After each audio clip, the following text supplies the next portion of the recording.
All right, got a service call we're going on. It's only description I got was it was a no cool, so I'm gonna get this thing checked out and let's see what's going on with it. All right, so I said homeowner said the system's been freezing up, so let's go see what's going on with it.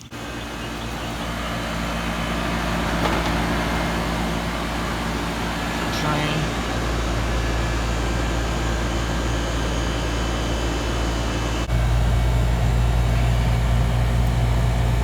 Let's just get an idea about the suction real quick.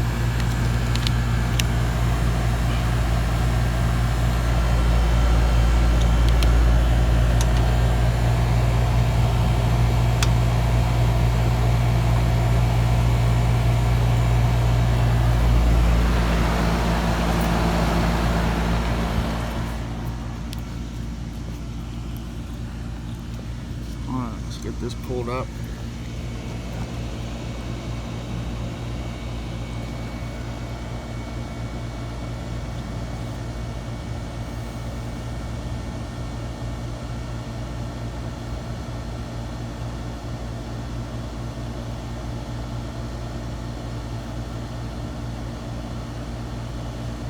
Alright, so it's looking low. Another R22 unit. So before jumping to any conclusions, let's go inside and get everything inside checked out.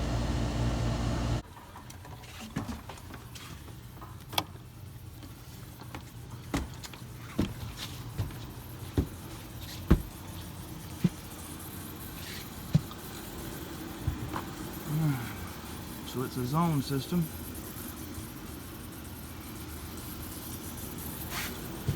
Check, make sure our dampers are opening. Open.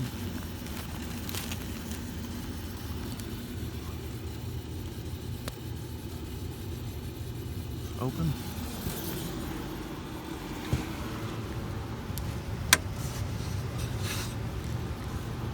Got some water in it. Oh boy.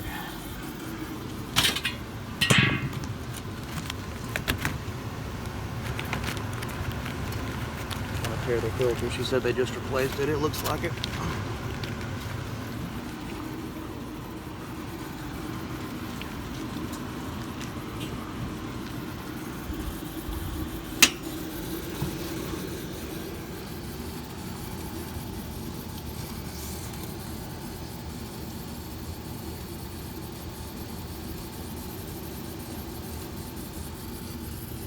And we're gonna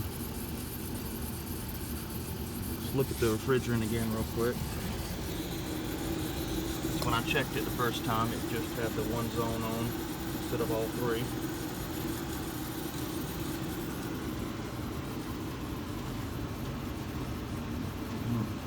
Running low, man. The weird thing, we was just here, it shows it was just here about a month ago.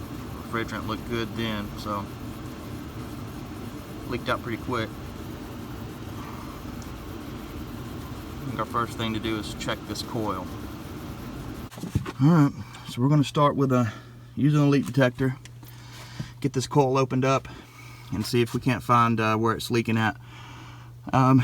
It's an ADP coil, so it's not going to be aluminum, so that's probably, more than likely, it's usually where they are, but we're going to check this out. And we'll also check outside just to make sure, but this is where we're starting. I'm going to take this door off. Yeah, this thing's extremely rusted. So we're going to see if we can't find this leak over here. Let's get our leak detector warmed up.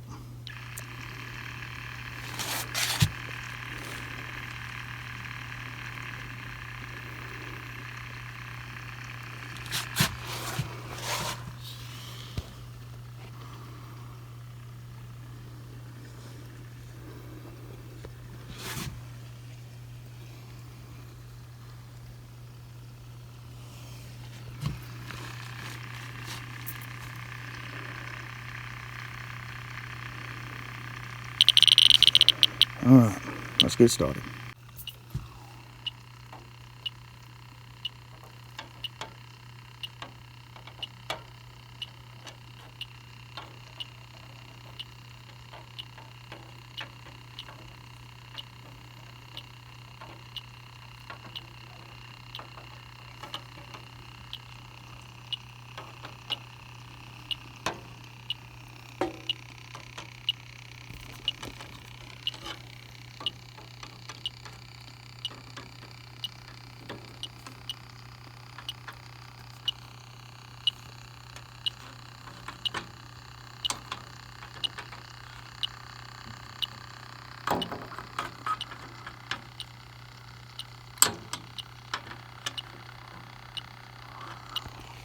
Alright, next side. So going back over everything, found this spot over here on the right corner.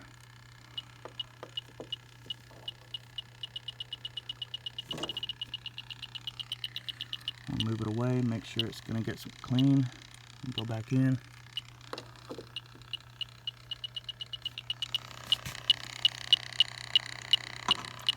Move it out.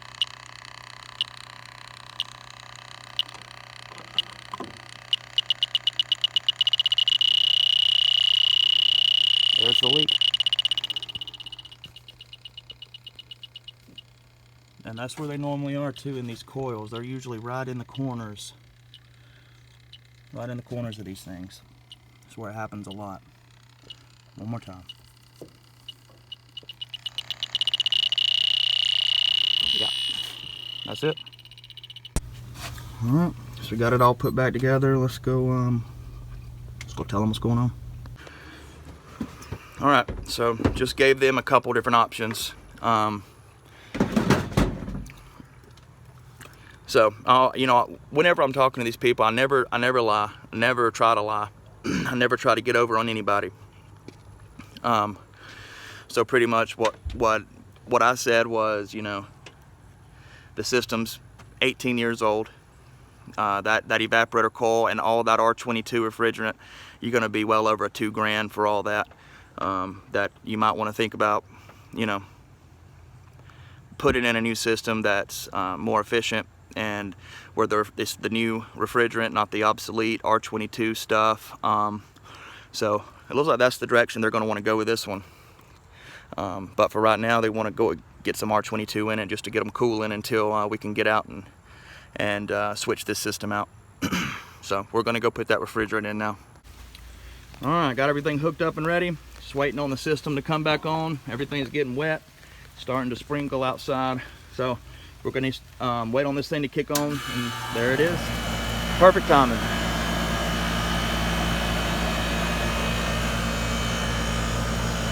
All right, so we'll get the Job Link app going.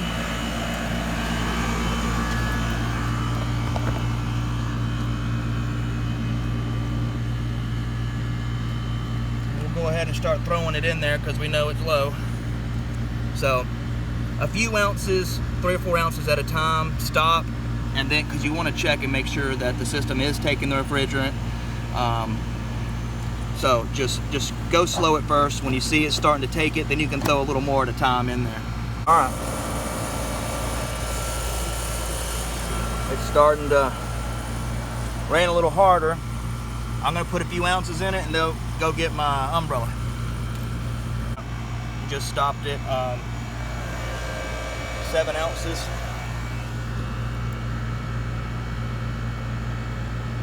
And it is raising it up, so we know it's taking the refrigerant.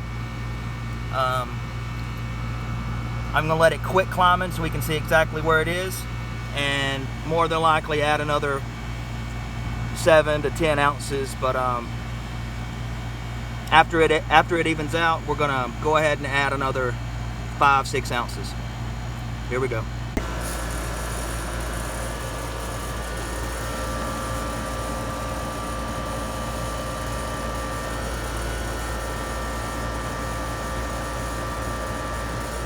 Remember guys, that's only done R410A.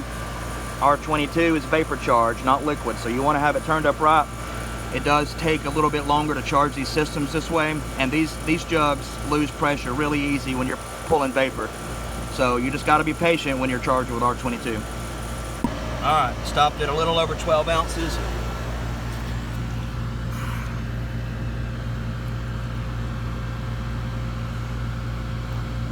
Now we're up to 65.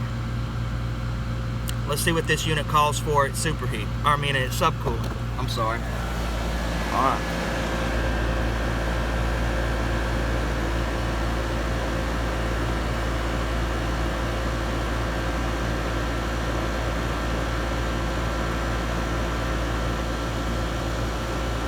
This was before, apparently they put the subcooling chart on here, so I'm going to look it up, see what it should be running. But we're probably going it around 10 to 12 subcooling. You know, with these older Tranes, that subcooling could be a little higher than 12. I've seen some go up to about 17 on the subcooling, but you can see here our system is really close to where it should be. We want to see that the suction line temperature start dropping some more. Once we see it rapidly dropping, then we know we're pretty much good. So let's add a little bit more here, see if we can get that suction line temperature down some. And I don't think it's going to take very much.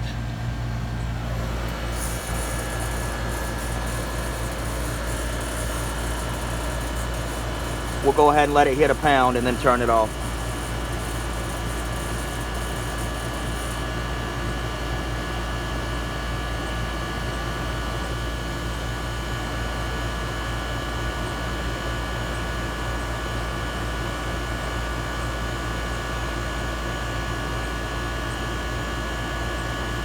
Alright.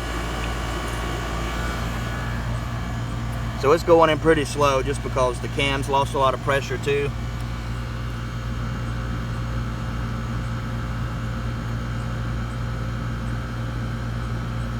Alright, so we're going to watch this for a minute. I'm going to let it run for at least 10 minutes or so and see how they look after that. Alright, it's been about 15 minutes. And I apologize about earlier, I was talking about a subcooling. This thing has a piston in it, so we're gonna go with the superheat on this. Line temperature still isn't where I want it to be. It is pretty hot in that house too, so I think the pressures need to be up just a hair.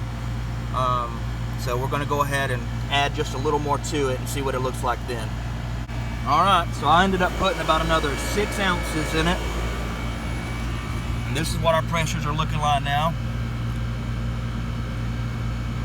Suction looks perfect. Head pressure looks perfect.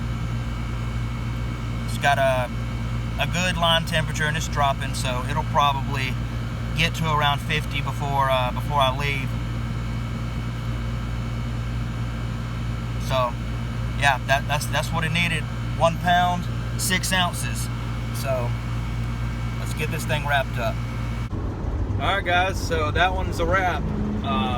Got them set up to get an install as soon as we can get out there. So that ended up being a good deal. So, you know, all these other calls that you go on where you might could push for a new system, but you try to make them a customer first, it always comes back around. So I just went there about a month ago. It wasn't low on refrigerant, but it was an old R22 system. A lot of people come out and just straight try to sell them a system because it's R22. But make them a customer first, then you're back in the door when there's a problem and you can sell them a system. So we got it sold, and it's another successful service call. Hope y'all enjoyed.